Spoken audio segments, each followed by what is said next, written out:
भाभी, मैंने आपके कपड़े धुल दिए हैं और खाना भी बना दिया है, आप बाद में खा लेना। अब मैं जाकर के पढ़ाई कर लेती हूँ। पढ़ाई करना बाद में, पहले आकर के ना मेरे और मेरे बॉयफ्रेंड के पैर दबा दे। भाभी, मैं आपके पैर तो दबा दूंगी, लेकिन मैं इसके पैर कभी नहीं दबाऊंगी। अरे क्यों नहीं दबाएगी तू मेरे पैर? अपनी औकात मत भूल, इस घर की तू नौकरानी है, नौकरानी। देखो भाभी, बोल दो इसे कि ये मुझसे तमीज से बात करे, वरना मैं भैया को सब कुछ बता दूंगी। क्या बताएगी तू भैया को? शायद तू अपनी पिछली मार को भूल गई है। इस बार तेरी ऐसी मार लगाऊंगी कि बेड पे से ना उठ नहीं पाएगी। अब खड़ी खड़ी ने शकल में देख, जो तुझे काम बोला है ना चुपचाप वो कर, आकर हमारे पैर दबा। भाभी, तुम कुछ भी कह लो, लेकिन मैं इसके पैर नहीं दबाऊंगी। ऐसे कैसे नहीं दबाएगी तू इसके पैर? दबा, पैर दबा। हाथ उठाने पे मजबूर मत कर मुझे, पैर दबा उसके। देखो भाभी, आप मेरे साथ में ऐसा मत करो, मैं आपको समझा रही हूँ। वरना क्या कर लेगी तू? चुपचाप ना मुंह बंद करके पैर दबा। यार तुम समझाती क्यों नहीं हो इसको? तुझे पता नहीं है क्या हम लोग कितनी मेहनत करते हैं? अरे पैरों में दर्द होने लगता है, चल जल्दी से दबा, हमारा दर्द खत्म हो जाएगा। अरे घूर क्या रही है? चुपचाप पैर दबाती है नहीं दबाती? अरे कोई बात नहीं, तुम मेरी बहन को इतना परेशान क्यों कर रही हो? अगर वो पैर नहीं दबा रही है तो मैं दबा देता हूँ भाई साहब के पैर, बहुत थक गए होंगे ना। भैया, रोहित, तुम कब आ गए बॉर्डर से?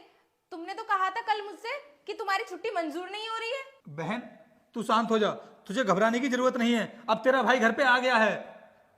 भैया देखा आपने, भाभी मुझ पे कितना जुल्म करती हैं। आप अपने भैया से झूठ क्यों बोल रही हो? मैं तो आपको कुछ कहती तक नहीं हूँ। हाँ वो तो मैंने अभी देख लिया है कि तुम मेरी बहन से क्या कुछ नहीं कहती हो।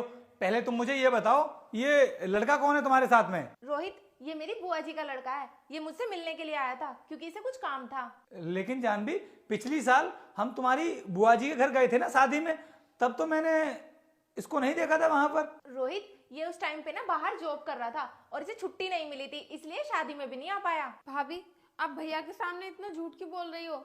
आप भैया को बताती क्यों नहीं कि ये आपका बॉयफ्रेंड है? तुम्हारी बहन ना झूठ बोल रही है और ये ना मुझे इस घर से निकलवाना चाहती है। रोहित, तुम्हें तो पता ही है ना कि मैं तुमसे कितना प्यार करती हूँ, तो फिर मैं भला बॉयफ्रेंड क्यों बनाऊंगी? जानवी, मेरी बहन तुम्हें इस घर से नहीं निकलवाना चाहती है। तुम्हारी जो हरकतें हैं ना, उसकी वजह से तुम इस घर से खुद निकलना चाहती हो। क्योंकि तुम्हारी इन हरकतों के बारे में ना मेरी बहन ने मुझे पहले ही बता दिया था कि मेरे बॉर्डर चले जाने के बाद तुम अपने इस आशिक को घर पर बुलाती हो और इसके साथ में मजे करती हो। और तुम्हें क्या लग रहा है कि मुझे तुम्हारे बारे में कुछ भी पता नहीं है? सब जानता हूं मैं तुम्हारे बारे में, इसलिए मुझसे झूठ मत बोलो और चुपचाप मुझे ये बताओ कि तुम दोनों का अफेयर कितने टाइम से चल रहा है? मेरे मना करने के बाद भी इसने तुम्हें सब कुछ बता दिया है, लेकिन मैंने तो इससे फोन भी छीन लिया था, फिर कैसे इसने सारी बातें तुम्हें बता दी? भाभी, जब तुम अपने बॉयफ्रेंड के साथ शॉपिंग करने बाहर गई थी ना, तब मैंने वो मनोहर काका के फोन से भैया को फोन